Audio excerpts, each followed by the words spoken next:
Good evening. I'd like to call the meeting to order, and I would like to acknowledge that the town of Comox respectfully acknowledges that we're standing on the unceded traditional territory of the Comox First Nation. And I wanted to bring to light this. I'd like to call the meeting to order, and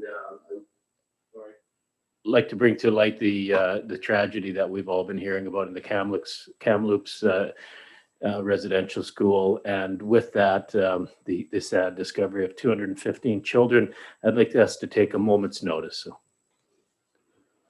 a moment's of silence.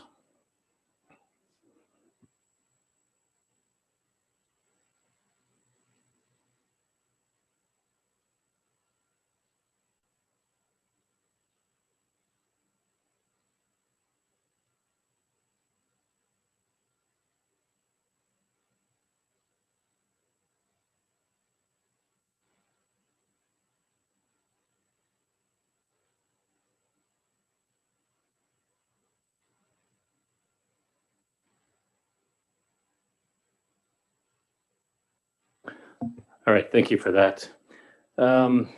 First thing, we do have the adoption of, we have two late items, a rezoning application for 615 Anderton Road and the updated draft 2020 annual report. So those are the approval of the late items. Can I get a mover and seconder? Move. Second. All in favor? Okay, and the adoption of the agenda for June 2nd. All in favor? Great, thank you. We don't have any delegations. We do adoption of the last council meeting from May the 19th. Move. Any questions on that? All in favor? Great, thank you. And we're going to move down onto the consent agenda. We have 11 items there. So first of all, and then do we have any items we'd like to pull out? Councillor Swift and then Councillor McKenna. Thank you. I'd like to pull out the first item. Number one. Okay. And then somebody move and second it. Move. Okay, for discussion. Thank you. I believe this is the second letter that we've had from this citizen, and I don't recall seeing a response. And I was wondering about that. And secondly, if she could be directed to contact the Comox Valley Affordable Housing Society, because they're actually in charge of the building. And I know I had contacted them because I had an interest in the project because, of course, it's in my neighborhood, and I thought it was supposed to go ahead in January, and it didn't. The society gave me back a very thorough response, and they hope to be starting the work in June. And I think it would be good for this citizen to maybe make some contact with them and see. But putting that aside, I'm just not sure. I know part of the problem was getting a development permit from our end. So I'm just not sure what the status of that is, and maybe Jordan can enlighten us. Shelley also may be able to add something to that as well. So yes, we actually have been in touch with her, and we did apologize that we missed her original email. We have put her in contact with the, like you say, the Comox Valley Affordable Housing Society. Leah actually had a really good chat with her. So Okay. yeah. Excellent. Thank you. And what about the development permit?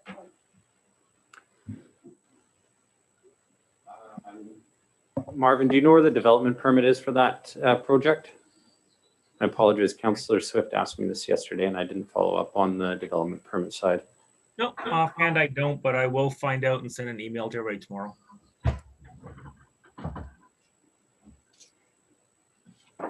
Okay, so do we have Councillor McKenna? I think you had one to pull up. Yeah, I'd like to pull out two, number 4, number 7. 2, 4, and 7? No, sorry, 2 items, number 4 and number 7. Okay. All right, so for discussion, go ahead. Thanks. I know number 4, we had a discussion about LED lights last week, and I'm just wondering if there's any update as to progress or how we're going to proceed there.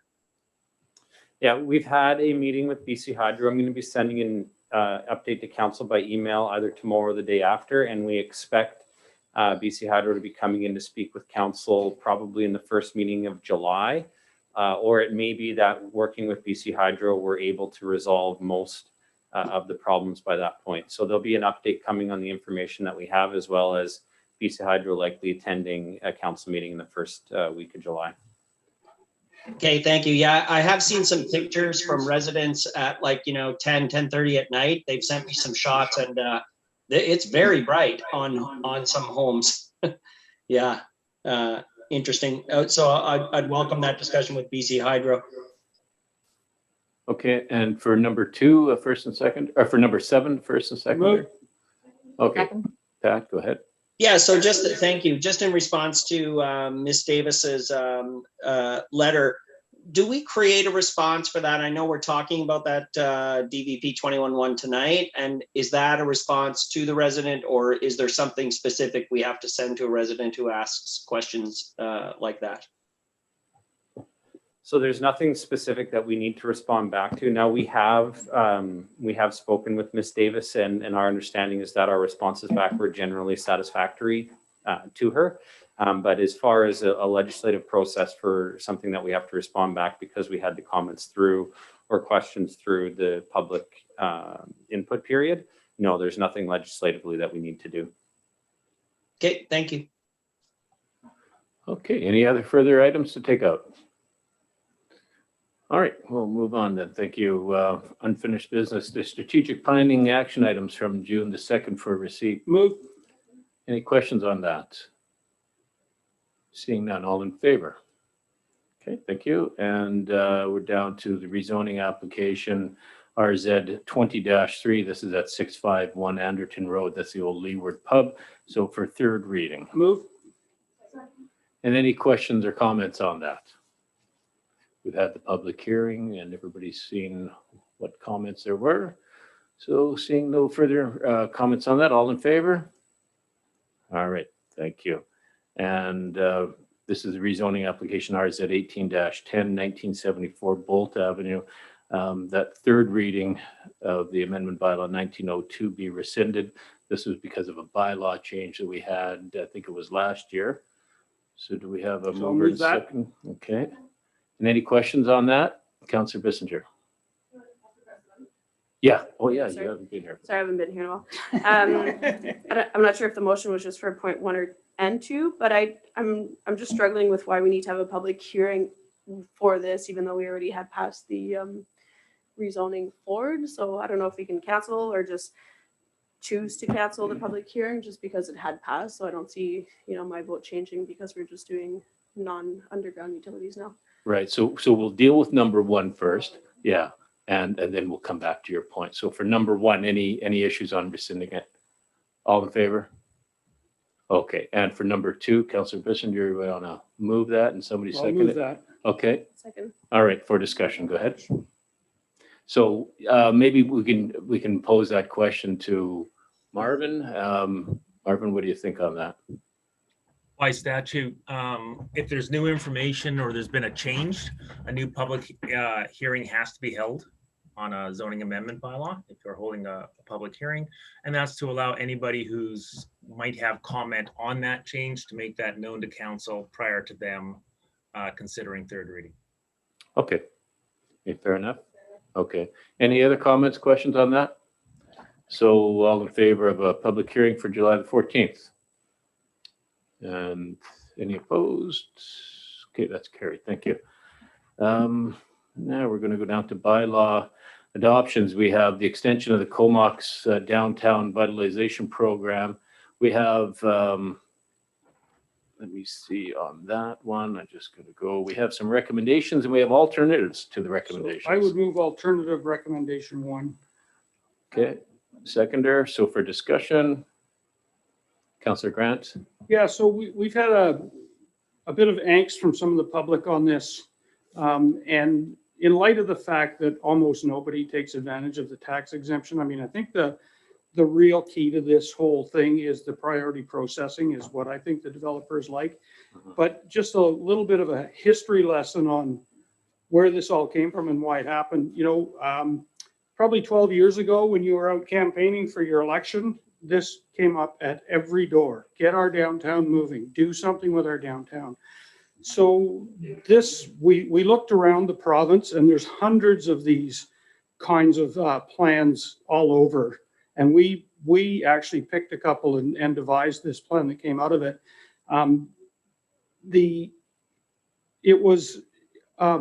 So the reality of why it was put in the first place was that the idea was that you were supposed to do more. So if you densified or gave us more units, then you could apply for the tax exemption. And the feeling of the day was that you weren't going to get them anyway. So you were actually going to get that tax 8 years down the road, but you wouldn't have gotten it all had they not applied for the program and gotten into the densification end. So because we're getting some angst from the public on it, and nobody really takes advantage of that part anyway, I don't have any problem with getting rid of the tax exemption piece of it. But this program I think it's been very highly successful, and we've done really well with it if you go back 10 or 12 years ago to what we had. Yeah. So I would hate to see the program be defeated, but I think if the tax exemption is the issue, then let's drop it because people aren't using it anyway. Yeah, and we can see now we have starting to get a vibrant downtown. So any other comments, questions on that one?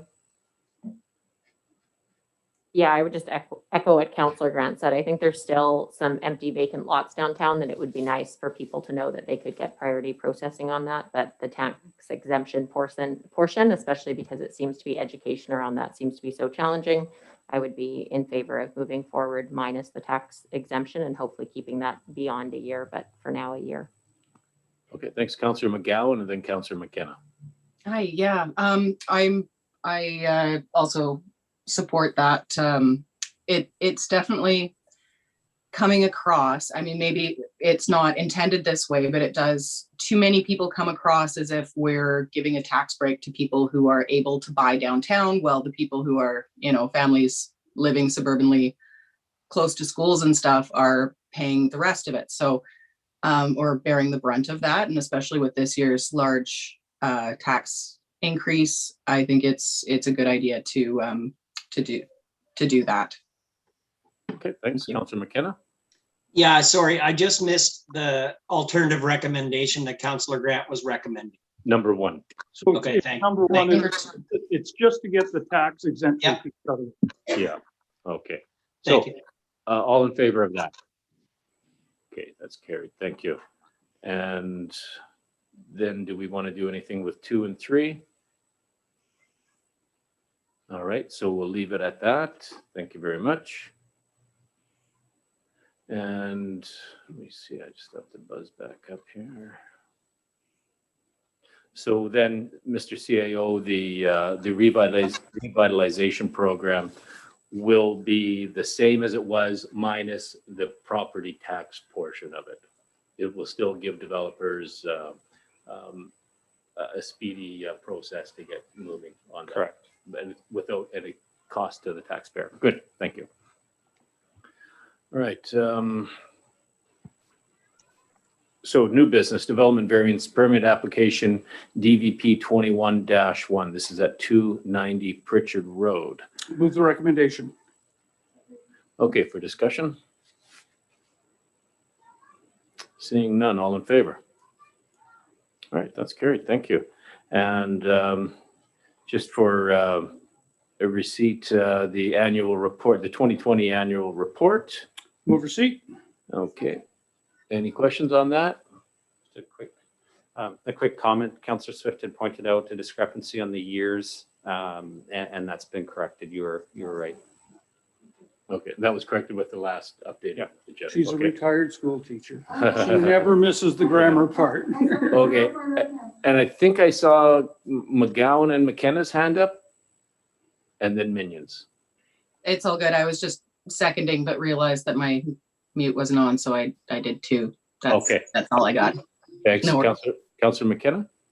Yeah, so I'm just, I'm curious as to the statuses and, as an annual report, my question is, are the statuses needed to be included? And I'll give you an example of why maybe they need to be amended. And, our priority, very first priority is build on the Comox First Nations relationship. And the status update is a meeting took place almost a year ago. And last follow-up was August 2020, which to me doesn't suggest that an increased communication is happening. And so I'm just curious as to why we would include the statuses. Is that just purely for transparency's sake? That's my curiosity there. Yeah, I think it is for transparency, but also Chief Rempel and I, I wouldn't say often, but we do have discussions such as, this tragic event here with the Kamloops and raising the flag. And I spent some time speaking with her via text on the weekend. So I am moving that forward.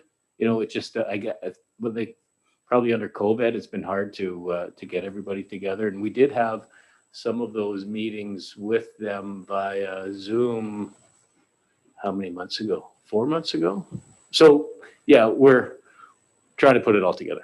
Yeah, so perhaps there's an opportunity to update our statuses prior to release of the annual report, but I don't know when it needs to be released. It's an excellent report, and yeah.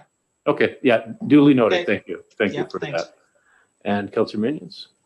Yeah, just two really quick things. So I agree. I think the kind of the worksheet looking department heads is for an annual report could be a little more summarized as far as highlights and some of the key areas that we've done versus the whole long version. And then the only other small comment, if it's possible to edit, is we could have that, the town of Comox is on the unceded territories of the Comox First Nation, just somewhere within the report, as that's one of our priorities. So just a very quick add on that. Okay. Thank you.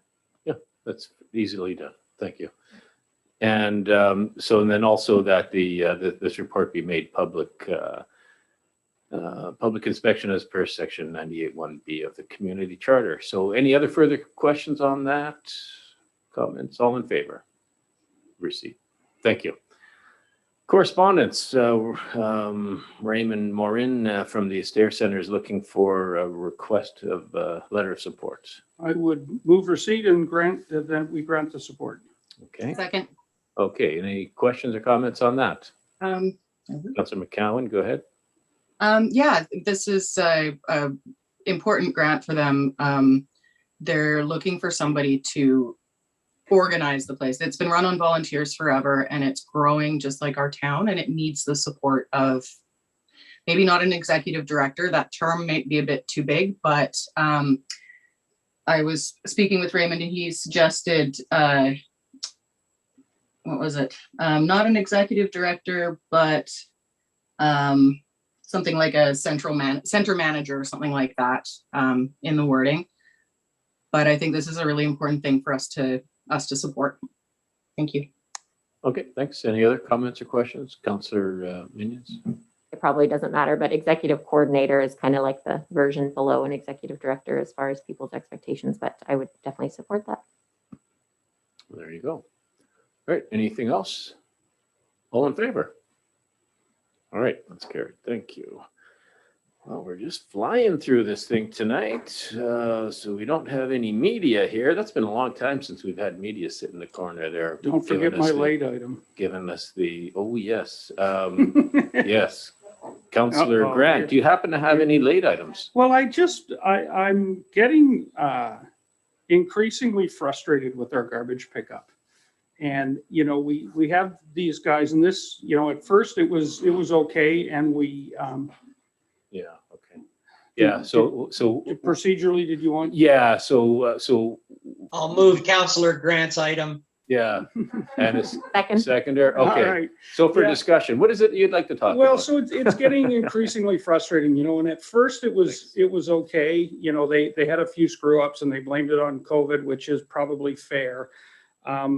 But we pay these guys a lot of money to deliver a service, and they don't seem to be able to do it. And increasingly, the public is getting frustrated with this too. I saw a thing where they're going to start paying their guys a little bit more money, but frankly, to be a swamper and get $17 an hour, that's a tough job. And, you know, when Emterra signed on for this contract, they knew full well what the deal was, and they have an obligation to provide the service. And I just don't think we're getting the service that we need. So I'm not sure what the solution to that is, but I think they need to be made aware that this has to be fixed. Yeah, I agree. I field many calls from the public and some businesses about that as well. Mr. CAO, perhaps there's something you would like to add on, a strongly worded letter, a meeting with them. What would you propose? Yeah, I'll reach out to them and have another conversation. And we had this conversation not long ago when we ran into the last issue. So Mhm. I'll make sure to raise it and voice council's Yeah. displeasure with the level of service the community is receiving. And it is a common issue. Like every week, there's one neighborhood that is going without. Yeah. Okay, so anything further on that? All in favor? All right, thank you. So, as I was saying, no media. So, any reports from council? So we'll start here in the room. Councillor Swift, Grant, Bissinger, Minions, and then McKenna and McGowan. Okay, very quickly, I attended the poverty reduction strategy meeting at the regional district level. I attended the regular Philburg board meeting, and of interest there is they're going to be starting pop-up markets July 1st weekend, I believe, where they're hoping to have 4 vendors in the park, different ones all the time, kind of under the banner of Live at Philburg. So they're hoping to go all summer with different vendors each weekend. So something to consider. I attended the Rec Commission meeting, the CBRD meeting, where we talked about the first year of the Airshed group, and the transit infrastructure study. The focus is on exchanges and lane changes to give buses priority. And there's an 80% funding formula if it goes ahead. And Mike Zavorsky will be coming to our council to tell us more about how it impacts Comox and to see if we're interested in pursuing it. And lastly, the Philburg AGM. And that's my report. Thank you, Councillor Grant. And I attended the Rec Commission and the CBRD meeting, but it's already been reported, so. Great, thanks. Councillor Bissinger. I attended no meetings, but I did go to the vigil on Monday night at Sims Park. Good, thank you. Councillor Minions. Attended the vigil as well at Sims Park, and it was the first event I've seen in a while, but everyone was very socially distanced, which was nice to see. A bit of a more community feel than we've had for a long time. And I've been attending FCM workshops this week from a computer, which is not nearly as exciting as in person, but from kind of anti-racism to social media, very similar workshops as we've taken in past, but enjoying it. And today was the elections, but they're not released till Friday for the new FCM board. So I'll maybe report out at the end of the conference and yeah, what I've attended. Thank you. Thanks, Councillor McKenna. Yeah, and thanks, Councillor Minions, for attending FCM. And I think Councillor McGowan is also attending some FCM, so thank you on behalf of us. So I have spent 13 hours interviewing for the Vancouver Island Regional Library Board new executive director thus far. We've got down to 4 really strong candidates, and the interviewing will continue this week and next. Today I attended the Comox Valley Coalition and Homelessness, and of note there, the coordinator Andrea Capelli has resigned her position to take a new position, provincially developing an app to deal with sex trade and sex workers to make them more safe. So it was a very interesting meeting there. Also attended a board trustee meeting for Vancouver Island Regional Library, and also attended a Community Justice Center board meeting as well. Thank you. And Councillor McGowan. There we go. Thanks. I attended a substance use planning meeting, as well as a community action team meeting. And between them and a few other organizations, they've submitted the Plan H grant. So that has gone through, and we appreciate the supporting letters from the municipalities. I attended the Poverty Reduction Game Changer meeting. Very interesting, lots of great ideas. Met with Jordan after that. I attended an acceleration of the circular economy webinar, which was really interesting. There was a lot on rethinking the way we do things, optimizing and regenerating. There was one of the youths that spoke there had a really great, there was 3 words that she said, it's what youth want now. And it's decolonize, decarbonize, and decommodify. So that was really interesting, and it gives me a lot to think about. I am also in the middle of the FCM. There's lots of great talks going on and some good connections. I do know who made the BC election, but I guess I should wait on reporting on that. But there will be some congratulations to people around. And I attended the vigil on Monday night with my family and paid respects to Chief Rempel there. And yeah, it was a really powerful time, and there was a lot of people there.